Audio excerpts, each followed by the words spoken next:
Hey guys, I'm back in the Sheet Music Podcast, the podcast where, oddly enough, I never really talk about actual music.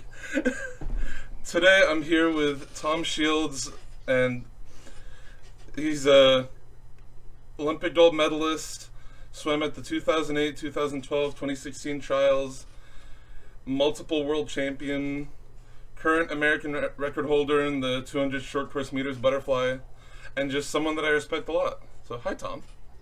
Hey, thanks for having me on. I'm Tom Shields. I grew up in Huntington Beach, California. I swim for Cal Aquatics. My coaches are David Durden and Yuri Sugiyama. I first started swimming at 9 years old. Maxine Rooney, Tom Shields at the bottom of the pool, and 1 and 2. Dressel trying to come home, but look at this. LA Current, can they pull the upset? It is! They do! Wow! And look close, shut out! He'll blow the field away. Where does he rank here? Underwater swimming. No doubt one of the top 5 swimmers in the world as far as his underwater. Wow!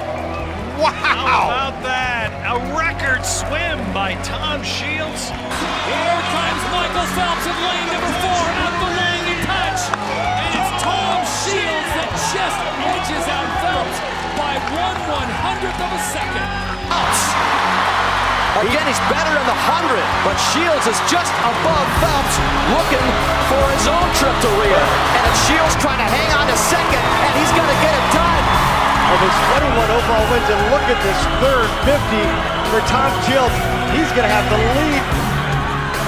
And Shields is starting to extend that lead. Wow! What a performance we're seeing by Tom Shields. Now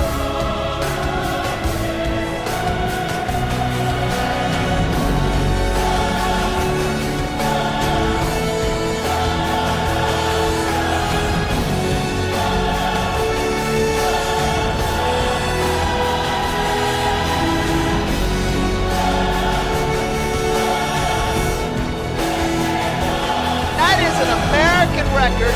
Ryan Murphy. Well, Tom can not only swim butterfly all 3 strokes, all 3 events, but he can also throw them on a freestyle relay, which he'll be on Earth later on tonight. Well, Marcus time in his career. Boy, this is what he's done time and time again here in Budapest. Take it off that second 50. Tom What Shields. a performance by Tom Shields. Obviously. But you have to, find that balance and find those moments. But outside of that, you got to be here. You know what I mean? Like, this is what matters. Like, there is no guarantee, personally, that I am in Tokyo. There is no guarantee. It's like, okay, we're running out of time if I'm going to be the first guy to do this, so.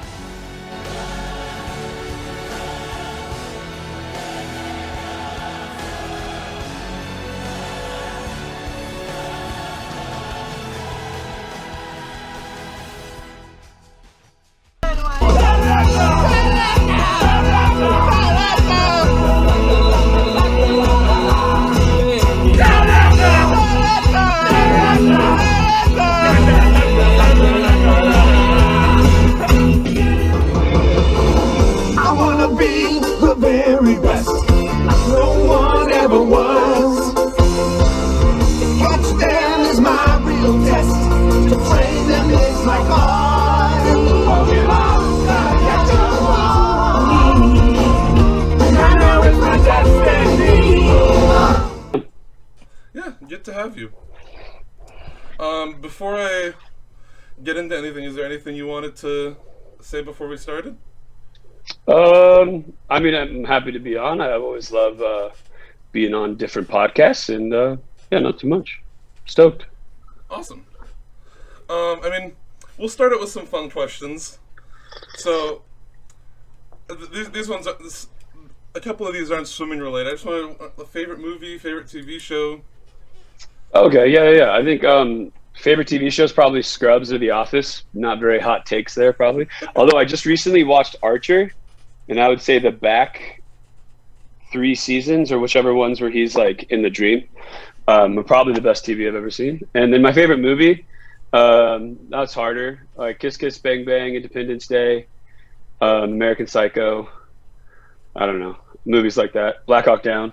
Nice. No, those aren't similar at all, but I like those movies. That's a good variety. Yeah. I've got Agents of S.H.I.E.L.D. and The Office. Nice. And then my favorite movie is probably Up or The Martian. Up is fantastic. I love that movie. So is The Martian. Yeah, so is The Martian. I like movies. I just like, I don't know, big fan. Yeah. Couple of shorter fun ones. What's the best memory you've had at a swim meet? NCAA's probably. Like duel in the pool in 13 was fun. It came down to a tie, but you're never gonna, in this sport, from what I've seen so far, hopefully, with the ISL and everything, we're gonna build more of a professional team, or team environment. But when you train every day with a group like this, and you live and breathe and do everything together, and you really see that goal come to fruition, whatever that looks like for specific programs. But for us, that's a team title. In 11 and 12, that was, you really can't beat that. Awesome. I remember watching the 2019 NCAAs, and I have a friend who swims for Texas now, and I was texting her like, Cal's gonna win. She's like, no, they're not. They're not going to win. It's going to be 10. I'm like, Cal's going to win. And then we get to, like, the last 3 events. Yeah. And it becomes clear that Cal's going to win. She's like, God damn it. Okay. Yeah, it's a hard meet to get a handle on. So much goes into it, like with the B heat scoring system or whatever, console final scoring like that. It's really hard to kind of, know what's going on as a fan with so many different events. And so, it's kind of, a lot of teams can be sneaky good. Like I remember, I haven't paid too much attention since I was an undergrad myself, but in 12, like everyone thought we were going to get 6 and we won. And it's like, yeah, like we've been telling you. So it's kind of hard to, in the current era, it's easier because I think we are more of a trusted brand of a top 2 team. And that's just the way it's been for a decade. But back then, I think a lot of people just had no idea how to score out meets or what it looked like, or, what to expect from different teams at different points. That was I think swam, right? That was like the launch time period. Yeah. Like the swimmer circle was kind of ending, and I think swam existed in 12. I'm not certain, to be honest with you. No, yeah, because they had never mind. Yes, I know it existed in 2012. But that's interesting though. I didn't know that at the time Cal wasn't considered a top 2 team. Well, we were like 5th or 6th, 4th, 2nd, or no, we weren't 2nd in 2009. I don't remember. I wasn't at school. And then, 4th, 2nd, and then 1st in 11. And I think a lot of people thought that was like a fluke. We had a really stacked senior class, blah, blah, whatever. And then to come back in with 12 with a much younger team and win. And then again in 14. I feel like by that time, 14, we were known as like a perennial top 2. But, remember the decade before that, it was, Auburn won 6 times in a row. Yeah. Arizona won, Auburn won again, and Texas won in 10. I don't know which decade you would really count that in, but we know that we weren't really in that decade at all. But now this is, much stronger branding, so I think people kind of trust like, when you score out a meet like NC2As, you can't trust that that's going to be the final result now. And I think a lot of people know that, especially at swim. I think they've learned that. And that's who most people get their information from, obviously. But yeah, it's still a really hard meet to tell what's going to happen. So many, with so many variables and, 20-1 scoring every event. I remember especially when I personally was watching the meet, when it came, I think it was 2018, and I think Cal was leading at going into the last day, and then I think diving was what ended up being the game changer, and I just totally forgot about diving and the scoring for diving. Yeah, I mean that's always been rough for us, especially traditionally. We'd love to get better. We have some good guys in now, I've been told. So we're, always supportive of our dive squad, and we don't want to lament that at all. But it is hard when you're going with no divers. So you're at best a 60-point deficit. Yeah. Especially with Texas, because their diving program's pretty elite. So. Okay, this one's a little bit more of a heavy hitter question. I've noticed after like 2016, like 2017, 2018, beginning of 2019, at least amongst the people who followed swimming outside of the Olympics, people kind of counted you out a little bit. Mm-hmm. And I know for me personally, and that time was the time when I met you for the first time in 2018 at the Tier Pro Swim Series, and I went to one of your swim clinics. Oh, thank you. Yeah. I haven't done very many, so that's an exclusive group. I need to do more. But... I still got the bag with your signature on it. Oh, thank you. But you really kind of proved them wrong. You came back from that. I guess I don't know if it would be a mental deficit. I don't want to speak for you at all. Mm-hmm. But what was the mindset? What was the process that helped you come back from that and be as successful as you've been, especially in the past ISL season and in the past year? Well, first and foremost, I think that my life got a lot more simple in March. I'm not the only ones who did, obviously, and I think that that helps a guy like me. And the timing was kind of such, like I had some really good swims in February, so I was really starting to gain confidence again.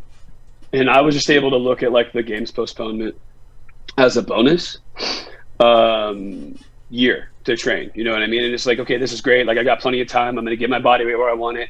I'm going to, build my weight room. I'm going to order a spin bike. I'm going to like create an environment for success, create like paradise or whatever for training as best I can in this little 700 square foot apartment. And we were doing singles through August, and it was cool to see Dave, turn back on his like creative mind. Not back on, sorry. We took 2 weeks off. That's what I meant. So we took 2 weeks off in March, and in April it seemed like he hit the ground running. His brain's back on, and he's in everything. And it really like reinvigorated a lot of, I think, his creativity, and then that in turn led me to kind of get creative. And then the mental side of things and the storyline of like what people put on you, I obviously they coincide. But for me, no, I think it was I was going down a drain for a long time, well before 16, well before, I mean, really early childhood or quasi semi-adulthood, like 11, 12, 13, 14. I'm in therapy, so that's where, if anyone's done therapy, that's kind of where you spend a lot of time. And so I do a lot of recreation of self and, reparenting and looking at, how I treated myself or how I was taught to treat myself inside my own head and stuff like that. So I think that like I've paid so much more attention to that than like what other people expect from me. And then like, yeah, I haven't made an A team since Rio. That's obviously been a disappointment, but those are just like single days. And I mean, if you add up like how much I was off the world's team by in 17 and the Pan Pac, and then therefore the world's team in 18 and 19 is like less than 2/10.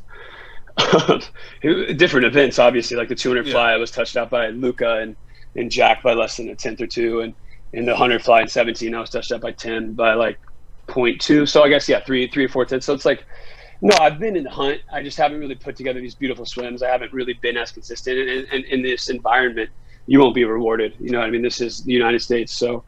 I'm proud of what I've been able to do. I was able to making the team semi worth it. I would, and that's all you can control. That's what I told myself in 12, and that's what I told myself in 16. I think that's a good mental place to maintain through success or failure, quote unquote, if you're results oriented. To be maintained process oriented. It's like, I don't know even this summer if I'm going to be on the Olympic team, but I'm going to be damn sure I'm going to making the American Olympic team have that meaning. You know what I mean? Because I'm gonna. So if 2, 3, 4, 5, 6 guys beat me, I can't. I don't know. I can't control those lanes and those environments. So what I can make sure is, and what I am in control of is that the guys who are in front of me will have earned it to the best of my ability, and that's all. For me, that's a good space for me to be in, and I think that that's where I want to stay. And I think I did probably get results oriented there for a minute. Oh, my bad. I opened that email. I meant to. No worries. I'm back. Sorry. So I think, blah, blah, whatever. That's my mindset. I don't really worry about like positive or negative feedback from people on the internet, basically. You know what I mean? Like the people in my life are very confident in my swimming. They trust my work ethic. They believe in me more than I do.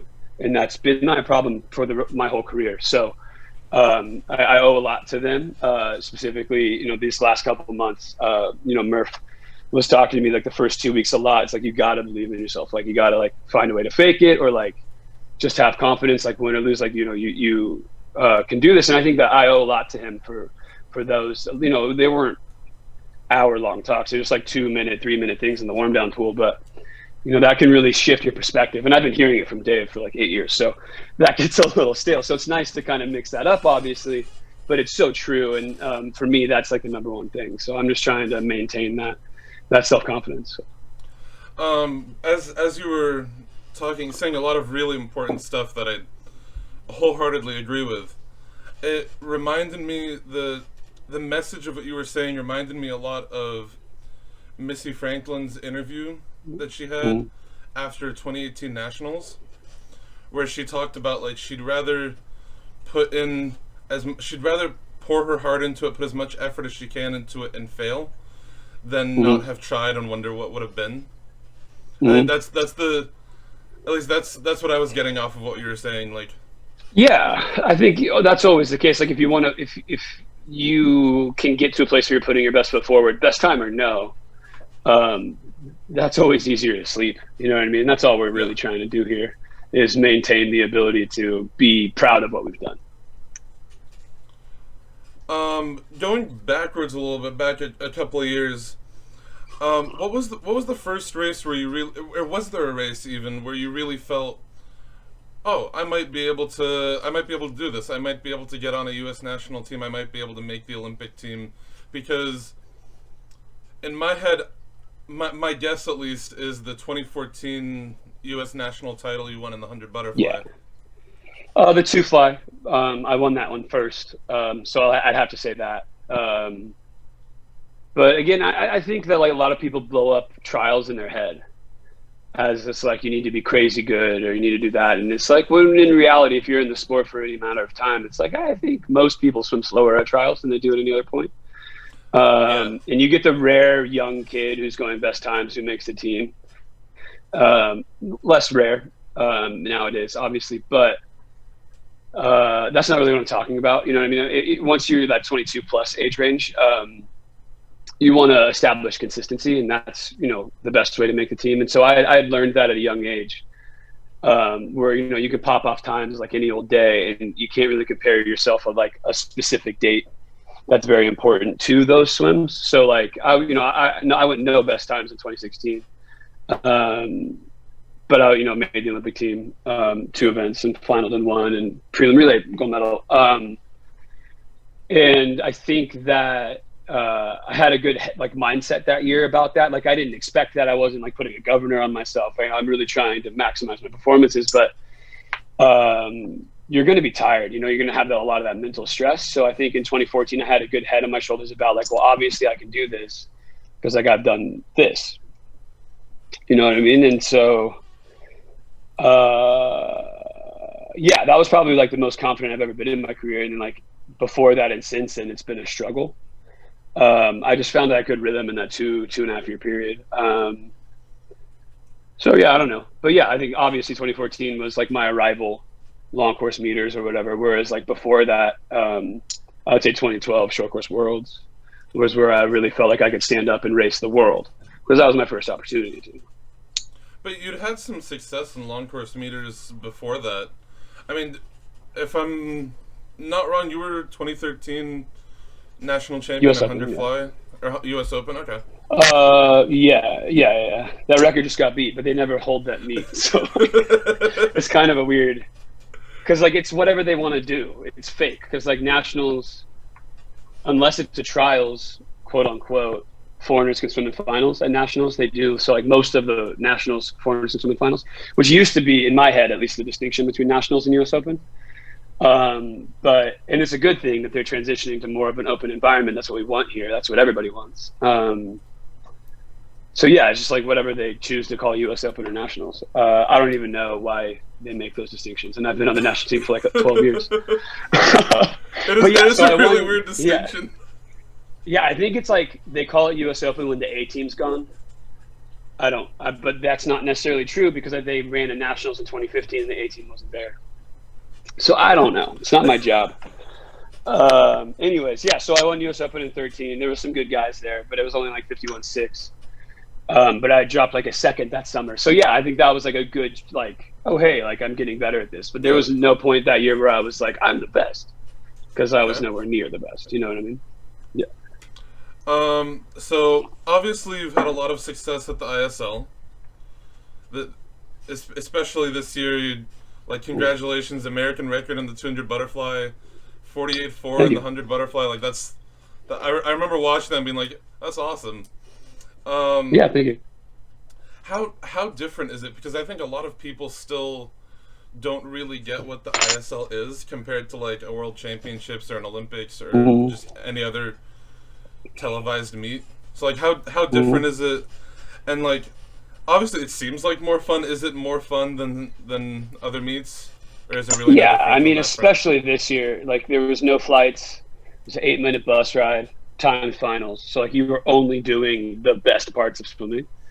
So yeah, this year was a blast, dude. And I think that's why like most of the feedback was like, hey, let's do a camp again. Because like, why am I doing a meet in Texas, flying halfway across the world, doing a meet in Hungary, flying home, when I can fly somewhere and do 6 meets or however many, you know? So I think that model is perfect. I'm a huge fan of it.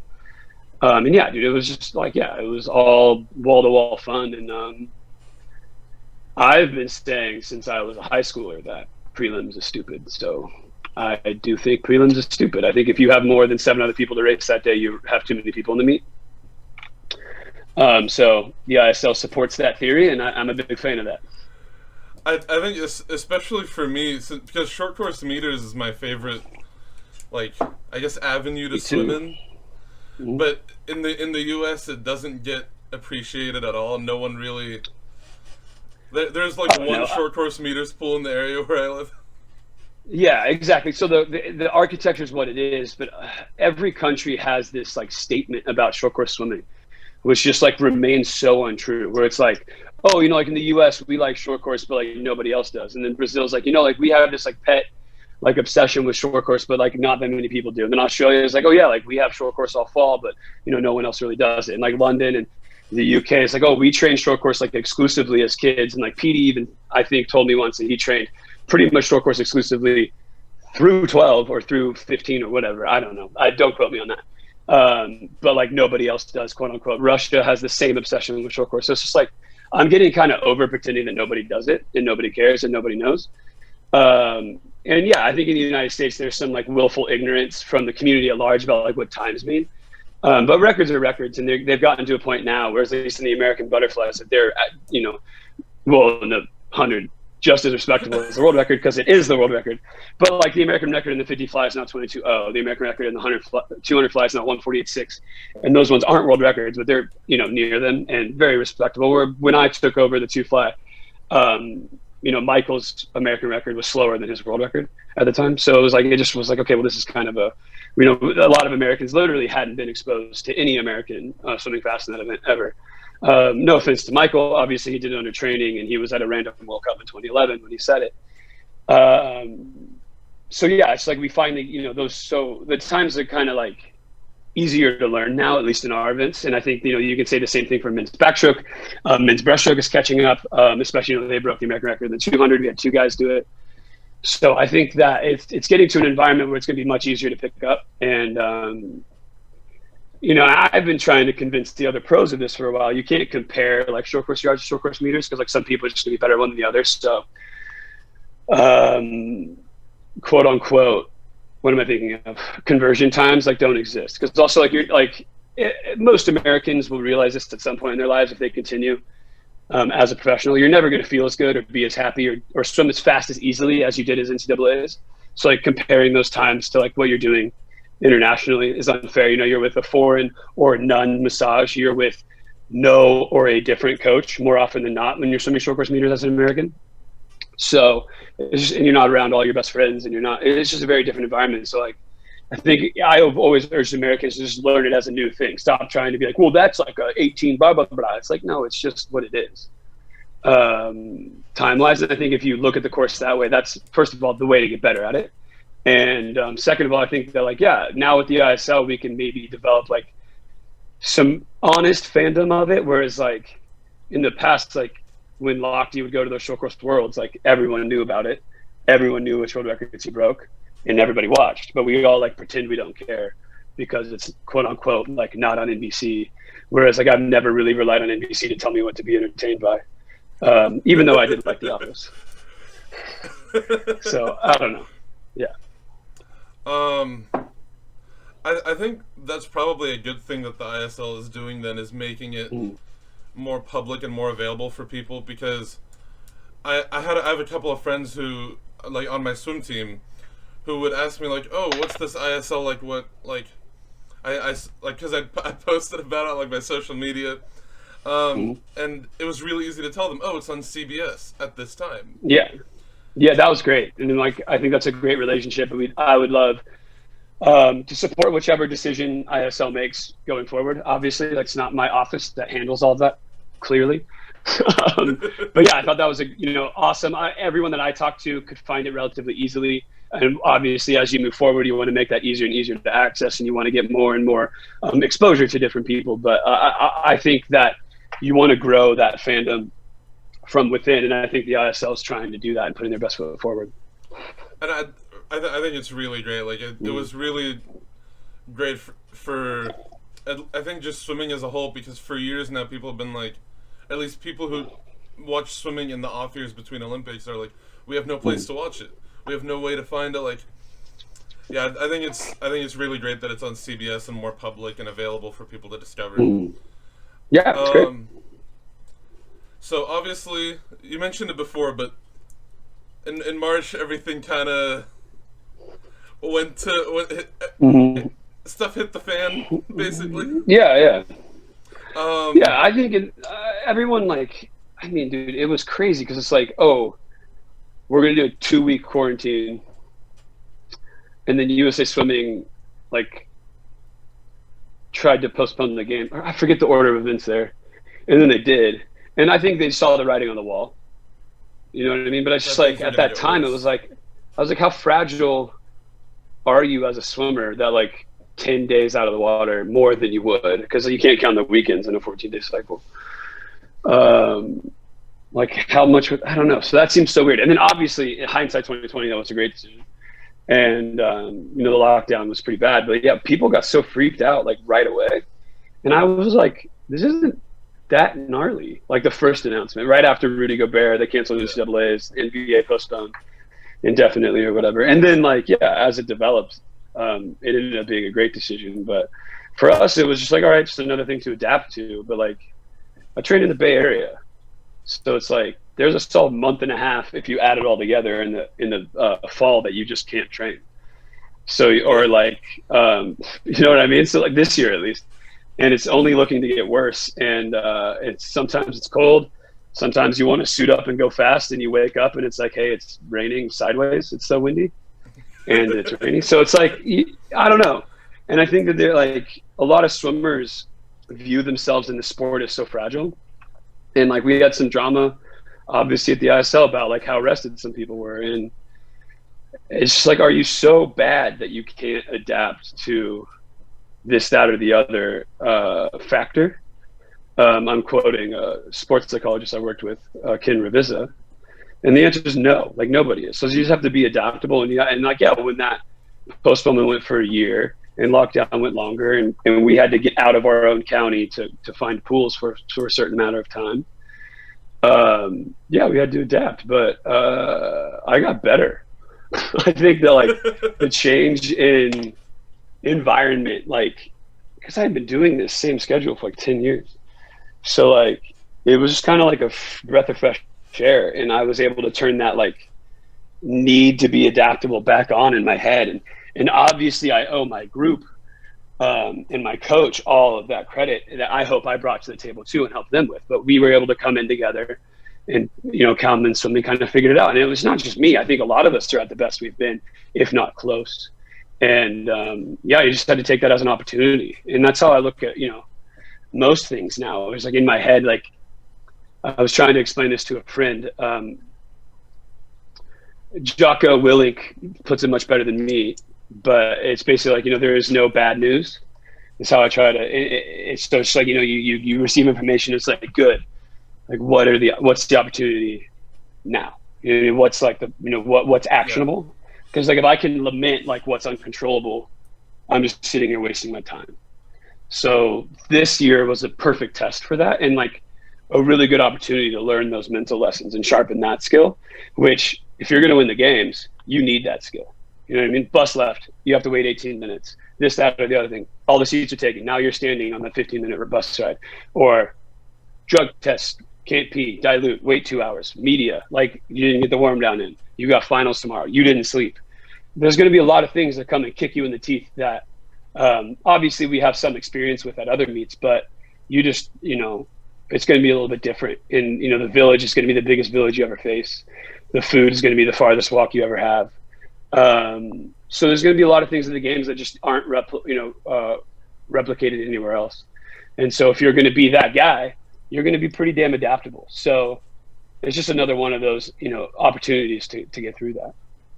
I think that's a great mindset to have about it, and almost like using the what normally would be something that you wouldn't want, using that I guess bad news and turning it into how can I better myself from it? How can I use this time that I've got to myself to make myself better? And I think you definitely did that very well. I think. Thank you. Yeah, but with that all in mind, how did the ISL work? Like, how did they go for 6 weeks, and they had 0 positive COVID cases there, right? No, people arrived with it, okay, but they were quarantined. And we had 0 transmissions. So was pretty interesting. A surprise to me personally, just heading in, but not a surprise once I was there. I really trusted the system.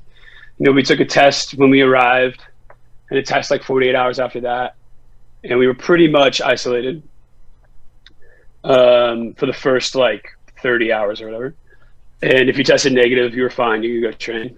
And then after that, we were just tested every 5 days. You had to wear masks everywhere. We got to take them off when we were walking from like Ready Room 1 to Ready Room 2. And Ready Room 2 was like 2 to 3 minutes. And they had plexiglass. And that's just like when you put your cap on, stretch out, and then you walk out. And outside of that, like maybe most people tried. I don't think I ever did. I'm going to tell myself like to put their mask back on as they're walking to the warm down pool. It's just hard to remember to do, especially if you're on a tight double.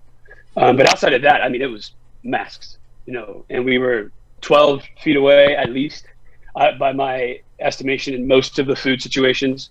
Obviously, if it was like couched or tight corner, it'd be like more like 6. And then outside of that, just everyone kind of just did a good job being smart, like getting outside with the same people every day. Most teams, color psychology dictates that we would do this naturally. But like this year, there was even more of a reason. Like we just kind of stuck to our own, and you would socialize with your team in your team room in a smart manner, always masked, or go outside with the same people, and try and like limit yourself that way. So if there was a transmission, it just it would be more of these like stemmed out tree situations, not just like this huge vine of everybody's talking to everybody all the time. Everyone. Exactly, and I think that wasn't really like on purpose, but everyone's like private plan. It's like, okay. Like, obviously, I can't be alone for 6 weeks, so it's this dude, this dude, this dude, this dude, this dude, or, whatever group of women existed too. Sorry. So, yeah, and I think it just kind of worked out. And it would be interesting to see, like, why that was the case for us. Obviously, we were a much shorter season than the 60-game baseball one, but they got slammed. Like 2 or 3 teams went down almost completely until the playoffs. And then after the playoffs started for baseball, they got better. The NBA was near perfect from my knowledge. I don't really watch that sport. Football is, a little bit of both. So I think that once you get to that pure bubble, that's like the best way to do it. And there were some issues with the staff, like the people in the hotel having it, but they were just sent home, which was unfortunate because there's a little bit behind the scenes. Like once we left, that hotel's not open anymore. So like we, for a lot of intents and purposes, we were like the economy on that little island, at least for those 2 hotels, as far as I know. I could be totally wrong. So it was kind of like nice for them to be there, and they were very happy to be working. And it was great for us to see, like, you know, all the swimmers were stoked because we finally get to race. But it wasn't just us. It was like, you know, everybody who was getting paid was like, hey, like, I get to do the thing that I get to do for the first time in a long time. So it was a very positive environment too. I know it's not really what you're asking, but I think a lot of people just were really grateful to be there and knew if they got it, they would lose that opportunity, whatever that opportunity looked like for them. So it wasn't, you know, so everyone was just on really good behavior, and the adherence was really high. No, that is exactly like the kind of like answer I was looking for. Really, I was just, and I know a lot of other people I know who were watching the ISL were also curious just how it worked, like what the environment was. And I think it was very apparent, at least watching it on TV, that everybody seemed really happy to be there. It just like this aura of like just excitement, and like we finally get to do this. Everybody in the interviews seemed really like happy, and I remember especially Haley Flickinger. I'm saying her last name wrong. I don't know. Sounds right to me. But I remember every interview she had after winning a race was just happy and excited, and even if it was a race that she herself said she didn't want to swim, it kind of radiated. I can't speak to the other people who watched it, but for me it radiated to me of like, I've got something to be excited about again. I've got something to watch these people that I look up to and respect do great things again. Well, thank you. I think that was for a lot of other people as well. Yeah, I think Haley has a pretty good mindset from, you know, listening to her. I don't know her super well, so that makes sense. But yeah, I think that speaks for the whole league. Like, I mean, I love the guys I train with. Don't get me wrong. I would never train anywhere else. I would retire if this would probably to not be the training group that it is now, with Durden at the head. But like, I only saw like 4 or 5 dudes every day for 6 months, and then you get introduced to this very social environment. In terms of like, you know, you're in a bubble, it's relatively safe, and life feels normal again, and you're with people that you see at meets. And so you just kind of like turn that part of your brain back on, and everyone was super excited just to be doing that again, because it's like, it had been a long time of not much like dopamine. You know what I mean? Like, oh, I did good today at practice, but like nobody knows, and I didn't race. Like, we weren't even allowed to get off the blocks until I got home. So the first dives I was doing, period, was at ISL. So it's like those little things. You know, I mean, we got a full weight room. I can actually touch the blocks without getting yelled at, like, because they were worried about like if multiple people dove in off the blocks here, that could be that could be a, you know, a way it transmits. It's just those little things that like aren't a problem in the bubble. So it was just like so nice to be there.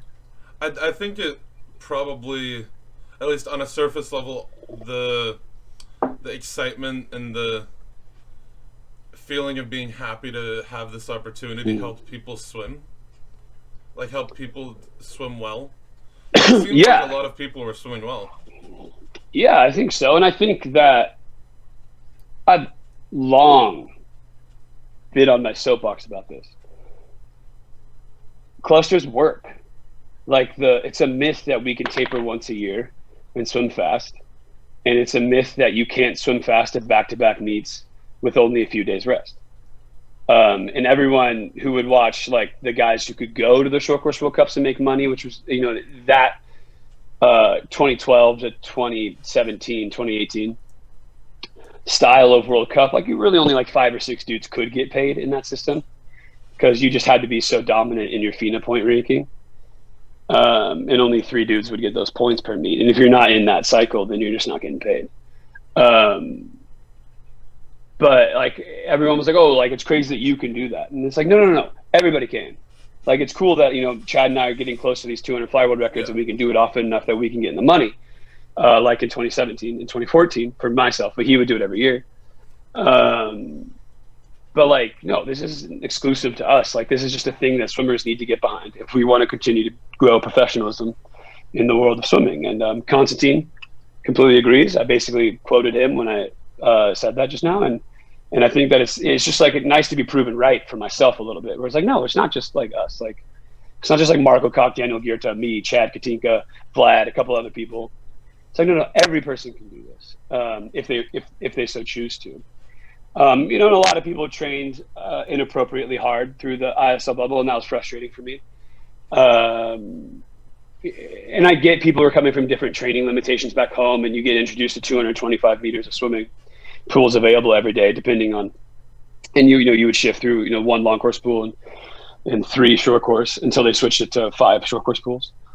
That was just like the last week and a half though, for the playoff push.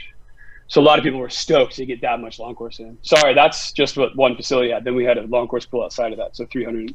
It was at the Arena, the 2017 Worlds pool, right? Yeah, exactly. And that just has so much water in it. So I get people who are pretty limited in their training. We're stoked to just like train for a couple of weeks in like a great environment. And a lot of people are just like focused on that and not on the money to be made or the races to be had. And I lament that focus, because it's like, look, we're also trying to build a little bit more than like your 4-week camp for a meet 9 months from now. And I think that I have some personal bias there. And there's probably some truth in the middle somewhere. But don't get me wrong, like some of the weights I lifted there were the heaviest I ever lifted. I wouldn't say that our volume was extremely high, but it wasn't like our volume was low those first 4 weeks. And then, we took some rest, and I shaved for every meet. But I've been doing that. I haven't raced unshaved short course meters since 2012, and I just don't see a purpose, so I'm trying to raise a family here. Am I going to rest and not be shaved to try and hit these, like what's kind of needed to get paid? Or am I just going to like keep the work where I need it to be shaved to hit those times? And I just think like that's such a better system. And like, I think, 49.5 to 48.4 or 150.4 to 148.6 kind of speaks for itself. I think my freestyle, my freestyle relay swings barely dropped all year, but that's just my freestyle. But they were all still like, there were still pretty good splits from at least the ones that I saw. Well, thank you. But I'm a very solid middle 200 guy still. I think the sport might pass me by there in the next couple of years, but that's still like a marketable trait for the ISL for now, and I'm very thankful for that. That definitely helps my value as a swimmer. But no, I'm a flyer, and and I think relay wise, I was like 49.05 the first meet, and then I was 48.04 the last meet, 400 medley. So it's like clearly I didn't show up like fully blown out, ready to go, and I was able to whittle that down. And I obviously have some experience doing that at the World Cups. But it's a perfect system, and if you can adapt yourself to that, I don't see how that doesn't make you a better swimmer for the games prep, because it's very similar, even if we're not turning in those results those weeks in. Like, you're going to suit up a lot at your Olympic camp, unless you're doing something wrong. Unless you're going up in like a pink speedo. Yeah, I don't know. Before we get into the last question that I've got on my list, I think the ISL, at least from the point of view of me watching it, which is obviously a very limited point of view, I think it definitely gave opportunity for swimmers who maybe were a bit under the radar. I noticed, like, I don't know how to say her name, but she was a 50 freestyler from New York Breakers. I also don't know how to say her name. Cassia, and then like, yeah, I don't want to butcher it. Absolutely. But I mean, was there anything on your end? Did you notice anything like that? I mean, I know you had a couple of good races with Eddie Wong. Absolutely. I think Eddie is fantastic, has been fantastic. I didn't necessarily know who he was, I will admit that. But now I know a little bit more about his history because of my exposure to him. And people like that. I think, the best example on the top of my head is Maddie Bannock, who was on LA. And I don't know how the negotiations went or whatever, but I know how she at least purveys it, that she was, having trouble getting on a team this year, and is now, in fact, one of the best flyers in the league on the women's side. And it's always going to be frustrating whenever you develop a professional league like this, because the one thing a front office is going to want is consistency. And so if you're not able to provide that, or you're not able to capitalize on opportunities in one season, then it might be frustrating to get yourself into, like, well, trust me, I'm in better shape now. It's like, but there's no proof of that, especially in a year like 2020. So that was, there's been some weird spots like that, but no, I think, Dylan Carter got his name out there. And obviously I would say I'm someone who outperformed their quote unquote expected fame or whatever. So I'm very thankful for myself for that opportunity. But again, I think like I don't know Maddie very well, or nor the New York Breakers 50 freestyler at all. But you just have to stay like privately confident and then not squander the opportunities that are given to you, especially in the ISL. It's like, if you show up to 4 or 5 meets in a row and add time, significant time, it's going to be hard for you to convince a team to spend money on you, which is probably the way the league's going. The stipend this year was different, which I'm very thankful for. It was a great system, but it is a great system. So yeah, and that's true of basketball and football and baseball too. I have a friend. That's not putting it right. I've never talked to this dude in my life. He's a grade below me, but he went to my high school and he had control issues in the majors, and I think he struggled to find another spot again. But Boston picked him up in the first round, and they put way too much pressure on him, in my opinion. If you watch Moneyball, it's basically the same story. Obviously, I think he made plenty of money, and he had a great career. Not everyone needs to be Pedro Martinez, but you see that time and time again in the pro world, where it's like, oh, I'm so good, but I squandered this, that, or the other small opportunity, and now whatever. And like Tom Brady, I think there was a little like excerpt of him talking to Aaron Rodgers. There was like a promo thing, and he said, the number one piece of advice that he gives to rookies is like, if you get on the field, don't screw it up, because you might not get on again.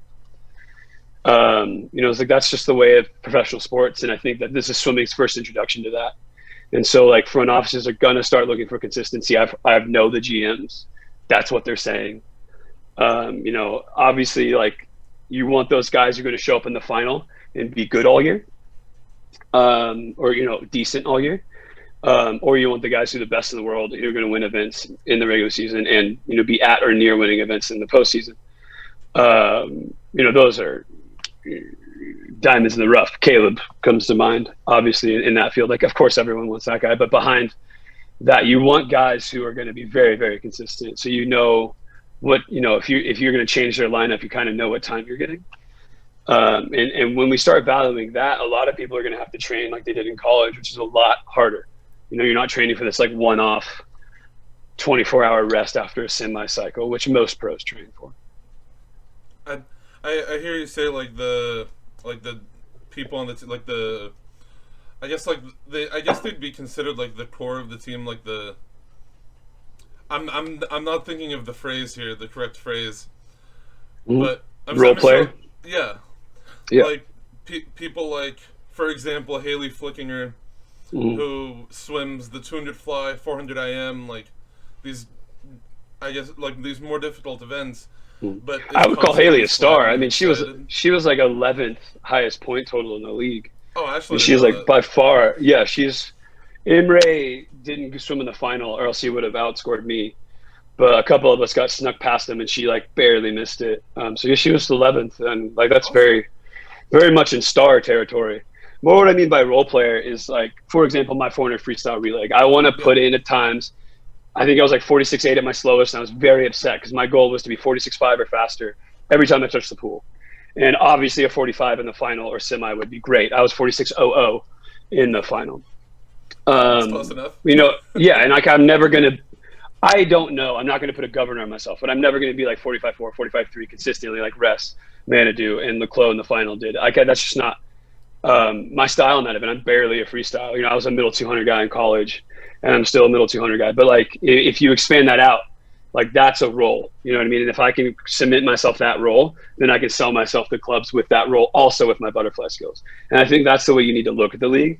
And a lot of guys either aren't thinking this way yet, or just haven't been exposed to that, and they're having trouble like realizing why decisions are being made the way they're made.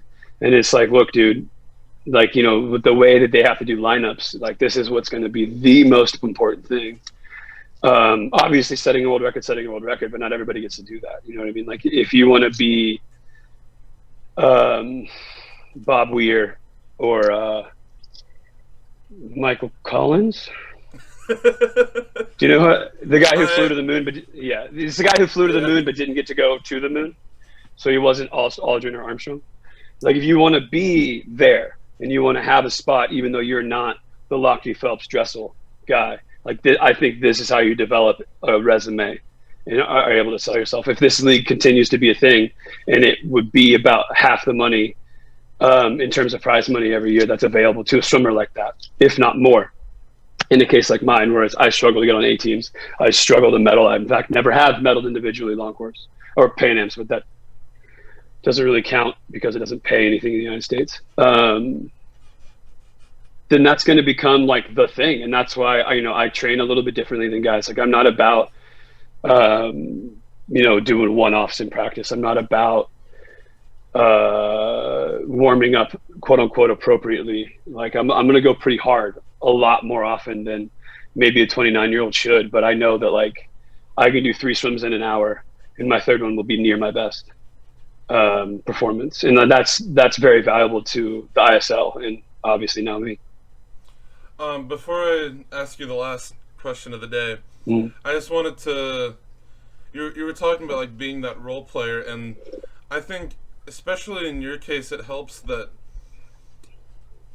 at least from every interaction I've had with you, you've been nothing short of kind and respectful and friendly, and just Thank you.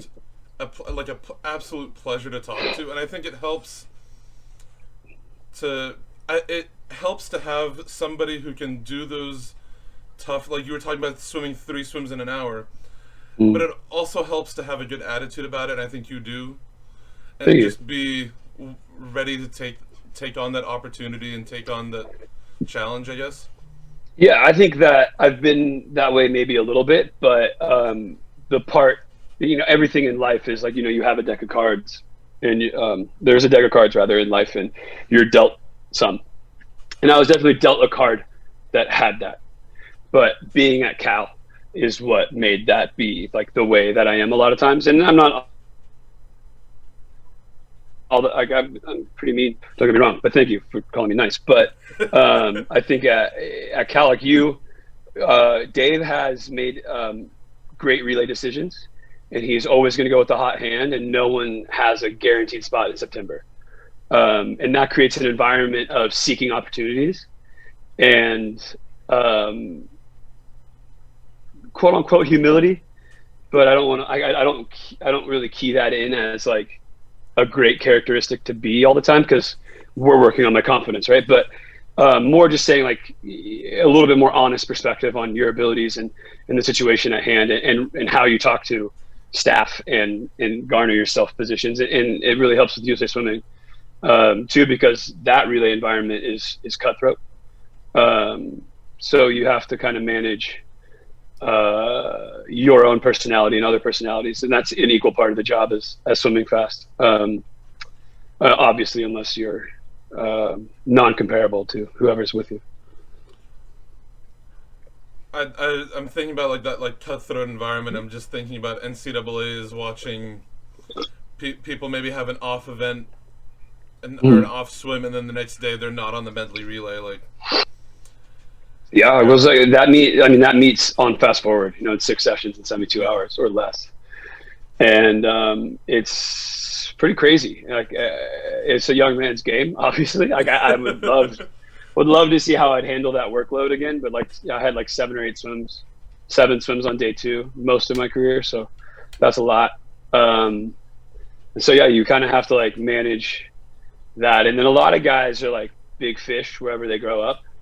And I grew up in Southern California, and I was a rather big fish by the time I was leaving. But a lot of guys don't grow up in a hotbed area, so they are the guy, and they come to Cal, and it's it's a 2x4 to the face in terms of how good you are, and it's a quick ego check, and it's an ego check top to bottom. I think like myself, Murph Prino, Salascar, Adrian, like when you're in that training environment, it's hard to stand out, and it keeps you very humble, but again, not in that way. It's hard to describe. Hungry, let me put it that way. And that leads to some of the like respectful things that you've said about me, and I'm very thankful for that. But it's like you don't get too big of a head at any point, because like one off day, and that dude's just gonna kick your teeth in. Someone will find, you know what I mean? So it's cool. But I think that's a great explanation that you're giving. That it's the environment that you're in, it's the people around you who can shape you into being the person that you are today. Yeah, and I think sorry. No, go ahead. By all means. I think that's what is cool about being here and being a young guy is, obviously for me, I use Nathan as like the example of how I was trying to be for the most of my career, and maybe some guys use me for that, or Murph for that, or Sully for that, or we hope very soon Reese for that, and a couple other guys who are stepping up and becoming career driven swimmers, which is a different thing than being great in college. And I think Cal's great, so come to Cal. Yeah. I'm wearing a Cal shirt right now. Let's go. My last question for you, and just kind of tying into what you're talking about, Cal and Dave Durden and the people who've been coaching you and the people who've been swimming with you, is at what point in your swimming career, or just even like dating back to like when you first started swimming, what the first coach that you really like connected with and felt like, this is a coach who I feel like gets what I need and gets how to help me be my best? I'd say all of them. I was with Bob and Cynthia Benderek in Splash in Costa Mesa. And I was, they were summer league at the time. They had a very small year-round group that was kind of starting out. Then I moved to Golden West, and I swam for Laurel Hill and Rick Graves, who were fantastic to work with. Rick Graves' kids were in my wedding, ring bearer and flower girl. I know it. And then I swam for Jerry Marshburn and Arturo Sosa at Nova, and they were fantastic to work with. And then Coach Rose coached me for about 8 months at Mission, and he was great. And I swam with Dave Durden, Greg Meehan, and Yuri Sugiyama here at Cal. And each person that I've worked with has had their own positives and the meshing of our personality, and their own negatives. And looking back, or now what I look for myself to be in my career is like, now this is my job, so it's like they're my boss, like Durden, and now Chase Kreitler, another name, sorry, he's my he coaches me now too, and it's a partnership, and I'm trying to do that partnership the best I can. So communicate respectfully, take feedback well, are my two main jobs, right? And they can talk about whatever their job is. I can't speak to that, but when I look back at my career, it's like there was interesting things where I was able to do things really well, and some other things not so well with a certain coach because of maybe my personality at that age, or how it mixed in that environment with the other swimmers that were there. And definitely was louder and more aggressive. Each step you take younger in those relationships. And I think, one thing that maybe I've been able to do, quote unquote, well or succeed in is I've always brought like the highest level effort to each situation that I could. And I think coaches appreciated that. And that made up for some of my other misgivings or disrespect when I was younger or whatever that I do seriously regret. Obviously, like, as you heard me list that out, I swam for like 4 or 5 different clubs as a kid. Yeah. Which is typical in SoCal, but it's definitely not something you want to be doing. And yeah, that's all I'll say about that. Awesome. I've really appreciated you giving me this much of your time. It's been an absolute honor, and I thank you very much. I'll link your Instagram down in the description. People can go follow you. Yeah, perfect. All right, well, thank you to whoever's watched this far. Yeah. We went a little long, huh? Sorry. It's all good. I'm sitting at home every day. I got time. Yeah, exactly. Thanks guys for watching. Thank you, Tom, for being here. This has been wonderful, and I'll see you guys next time.